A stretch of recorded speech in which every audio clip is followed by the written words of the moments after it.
60th season of McLaren. What kind of shape is the team in?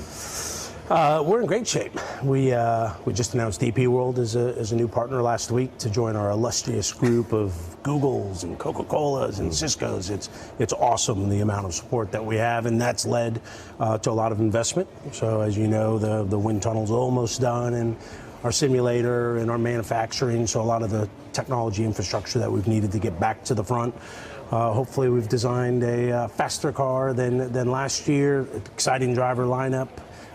So very excited for the moving forward. Yeah, we're still a few hours away from the launch, but that's going to be exciting. But a lot of change, as you're mentioning, around here. Not least Andrea Stella moving on, Andrea Stella coming in.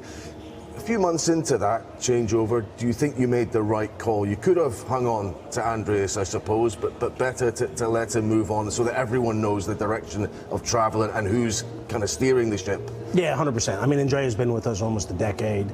He's won a handful of championships at his previous employer, some red car with some guy named Michael Schumacher. So he knows what championship looks like. And he'd been, as our racing director, running the racing team. So to me, it was a no-brainer to accelerate the change. Very excited to be working closely with Andrea. He's the one been calling the races these last few years. So very well known to the team. Very technical, very hardworking, very committed. So I'm very excited. Yeah. Well, your driver lineup is exciting. Oscar Piastri, talking about him in a second, but Lando Norris has become a household name in Britain. And you have to say that's thanks to the platform you've given him here at McLaren.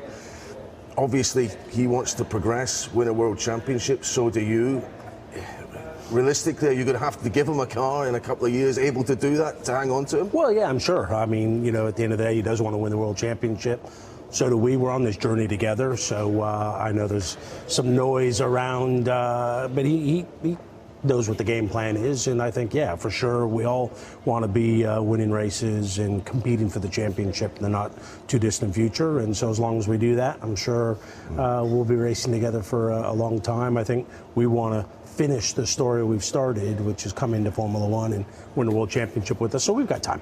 Yeah, you had to win a bit of a tug of war to get Oscar on board. That was a fun one. It was. It kept me busy. Anyway, and I think the good guys won. One or two of us in the media maybe owe him a little bit of an apology because there was a bit of a narrative around him, which I think we have to clear up. He was absolutely within his rights, and so were you to come here and sign on here.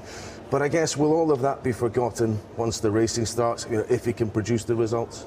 Yeah, I think. First of all, it's great that people are taking notice. I mean, it was unanimous. Yeah. We now know everything that happened, and he was totally within his right. So it was pretty unfair how he was labeled. That being said, he's a tough character. He's just focused on racing, and I do think that's now old news, and everyone's just excited to see him qualify in Bahrain and race, and let's see how he gets on. Okay. What about the wider world in F1 at the moment? We've had a bit of public discord between the FIA, between Formula One's commercial rights holder, Nicholas Tom Bezos, now your point of contact. Is that a sensible move? And do you have to accept Mohammed bin Sulayem, he had planned for that, and are we moving towards a working relationship between those two bodies? Yeah, it seems, Formula One, I think, maybe got a little bored over the winter, so as it does, created some excitement. No, I think everyone's in a good place. Nicholas Tombazi is someone that, we know very well. We have a lot of respect for. I think the president did kind of set out, look, I want to put a leadership team in place. So things did get a bit excited over the winter, but I think everything's in a good place now. We've got our next F1 Commission meeting in a week's time, so I expect it to be productive and moving forward. Yeah, you're one of the few voices, maybe in a minority, who seem to be a bit more welcoming to an 11th team on the grid. I mean, Andretti and General Motors have been public in their aim to get into F1. Gunther Steiner at Haas told me the other day there's only risk and no necessary reward there. What's the positive case for them coming in? Well, I think, I've always been a believer of what do we need to do to make the pie bigger, and not as opposed to kind of trying to take more of the existing size pie. So I think as long as an 11th or even a 12th team comes in, they're adding value to the sport, they're leading to us getting more sponsors or more television contracts or more races, whatever the case may be. I like the competition. I'd rather race 12 teams than 10. I know the drivers would like that. So I think as long as it's a credible entry and they're adding value to the sport, and the franchise value in which they buy in is representative of what Formula One's worth today, then I see no reason why not to have a great company like GM or a great name like Andretti get everything put together and add value to the sport. Okay, last slightly cheeky one. There seems to be quite a lot of engine manufacturers coming in.